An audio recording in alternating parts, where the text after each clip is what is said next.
Muchas gracias. Primero, permítame hacerle una sentida queja, señor presidente, dado que yo estaba antes en esta lista de oradores y ya en 2 ocasiones han evitado que use esta tribuna.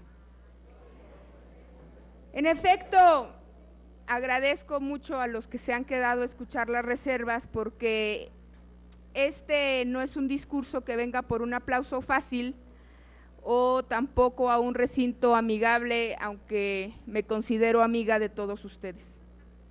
Esto es en realidad un mensaje para la ciudadanía, que es quien debe de saber qué es lo que ha sucedido y qué es lo que sucedió el día de hoy en San Lázaro. La reforma que hoy se discute, algunos alegamos que en un procedimiento ilegal, nuevamente carece de un procedimiento no solamente interior en la Cámara de Diputados, sino que en verdad carece de la más mínima asepsia política y legislativa. Demuestra la desorganización de todos los grupos parlamentarios, pero sobre todo el fracaso de la Junta de Coordinación Política para hacer acuerdos y dar certeza a esta Cámara. El día de hoy, precisamente, la Secretaría Ejecutiva de la CEPAL planteaba la necesidad de discutir de la manera más profunda y transparente la reforma energética aprobada en el Senado. Decía, México lo merece. Aparentemente nosotros no escuchamos y no vemos lo que sucede en este país. Nosotros estamos, sin embargo, discutiendo esta reforma ahora en el desierto y hace unos minutos en una romería. Esta minuta carece de legitimidad de las comisiones responsables de dictaminarla y se encajona en un procedimiento legal que es completamente dudoso. Decían en los posicionamientos del PRI, y permítanme citar, la reforma energética merece un análisis racional y cuidadoso, dijo el diputado del PRI, un diagnóstico objetivo y responsable. Yo les pregunto, amigos y compañeros del PRI, ¿dónde está ese diagnóstico objetivo y responsable, racional y cuidadoso cuando estamos analizando esta reforma? Y les aseguro que casi ninguno de nosotros hemos leído la minuta que ha llegado del Senado. En otro discurso decían en el PAN, yo solo veo una mayoría, en efecto, una mayoría que, como decía el diputado Camarillo, piensa en la raja política. Pero quiero aclararle, no es la izquierda progresista la que está pensando en la raja política. ¿O qué hicieron ustedes o trataron de hacer con la reforma hacendaria y que pretendían después con la reelección inmediata?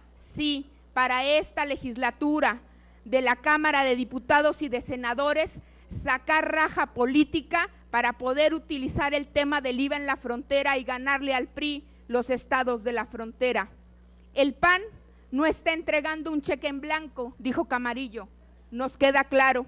Lo dejó muy claro el Washington Post cuando dejó en evidencia el acuerdo entre el PRI y el PAN. Y citaré por último algo que se ha dicho y se ha repetido mucho en esta tribuna de aquellos que han votado en PRO.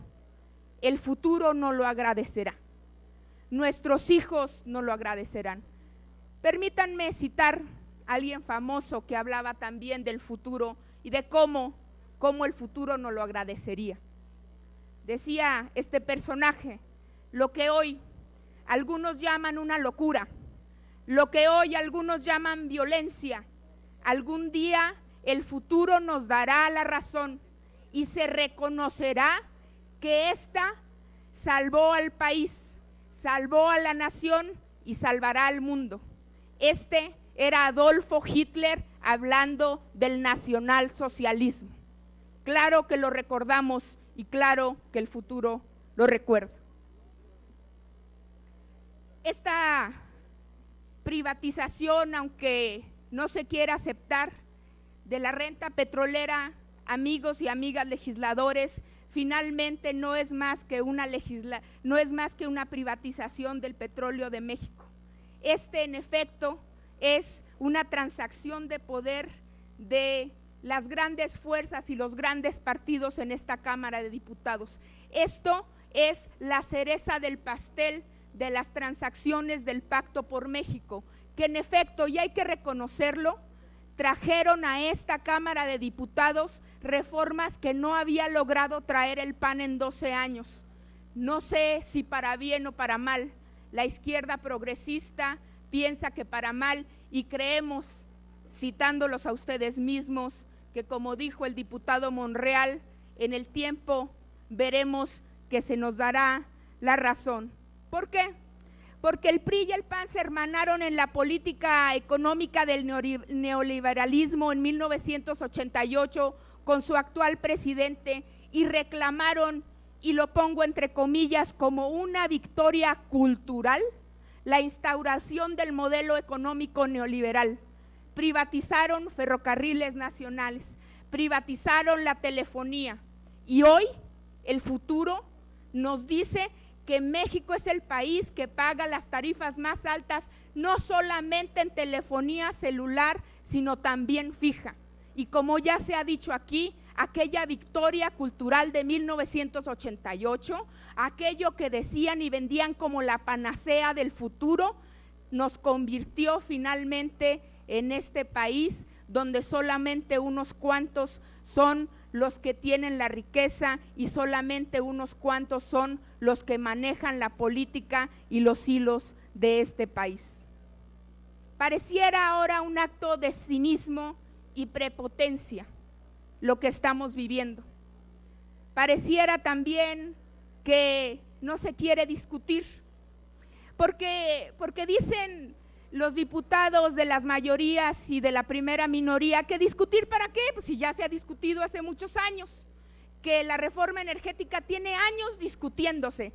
Por favor, compañeros legisladores, cuando menos le debemos a los mexicanos haber leído siquiera la introducción de la minuta que nos llegó del Senado. Consultar a los mexicanos, ¿para qué? Decía un legislador del PRI. ¡Qué tontería! Si nosotros somos sus representantes, eso es antidemocrático. Pareciera que no representamos a nadie más que a los propios intereses de nuestros partidos. Nadie duda que se necesitan cambios urgentes en la manera de aprovechar y administrar los recursos energéticos de este país. Los presidentes de antes y ahora, sin embargo, han mal administrado Pemex. Nadie puede negar que Pemex fue llevado al abismo para luego declararlo en quiebra. Se desahució para luego decir que había que venderlo. Lo que más preocupa de esta reforma es, pues, el artículo 28 constitucional, porque sus modificaciones, aunque parecen sencillas, dejan abierta y a la interpretación y quitan como sectores estratégicos al petróleo y a la electricidad. Esto repercute en el artículo 25 y da el monopolio y quita el monopolio de la gestión al Estado. Ya no son prioritarios los temas energéticos para este país. Es tan ridículo como decir que la explotación del petróleo y la electricidad es tanto como hacer tortillas o comida en la calle. Es tan ridículo como decir que esta actividad no tiene importancia ni es estratégica como para el país y que no nos afecta. Es un gran absurdo. El Estado no puede, amigos y amigas, ser desplazado de la rectoría del tema energético. Los límites de la actual reforma pierden y hacen que el Estado pierda esta condición. El Estado es finalmente el equilibrio para estos sectores que protege y debe de proteger a los mexicanos. La renta petrolera en México representa alrededor de un 30% de los recursos fiscales de este país. ¿Cómo no la vamos a considerar estratégica? Eso es lo que ustedes acaban de votar a favor. Me da rabia y me da un poco de pena y me siento decepcionada. ¿Cómo el 30% de la renta de este país no es estratégica? Eso es lo que le estamos diciendo a los mexicanos. Todas estas medidas tendrán potenciales repercusiones en el crecimiento económico y el bienestar de la población. Basta de mentirle a los ciudadanos. No va a bajar la luz, ni va a bajar el gas, ni va a bajar la gasolina de manera inmediata. ¿Quién va a asumir estos costos frente a la ciudadanía? Tendremos que volver a nuestros distritos y ¿qué le vamos a decir a la gente cuando estén subiendo los costos de absolutamente todo? Esta es una reforma donde los contratos, las licitaciones y cualquier otra cosa, porque así se agregó en la minuta que sorprendió ayer al Senado, podrá compartir el porcentaje de utilidad y una parte de las reservas podrán ser luego puestas en los libros de contabilidad de las empresas de las que sean partícipes. Decía el senador Penchina, el tema energético no debe de ser consultado porque es un tema de ingresos, nada más grave. Yo terminaré ya con mi discurso, señor presidente, tengo varias reservas y es por eso que sé que tengo tiempo.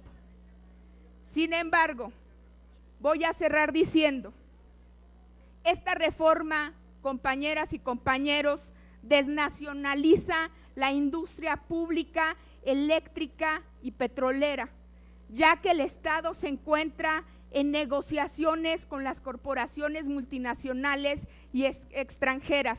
El billete ya está puesto. ¿Qué es lo que falta? Yo les diría que por qué no en esta reforma le dimos una oportunidad a Pemex. ¿Por qué no le apostamos a Pemex y a los mexicanos?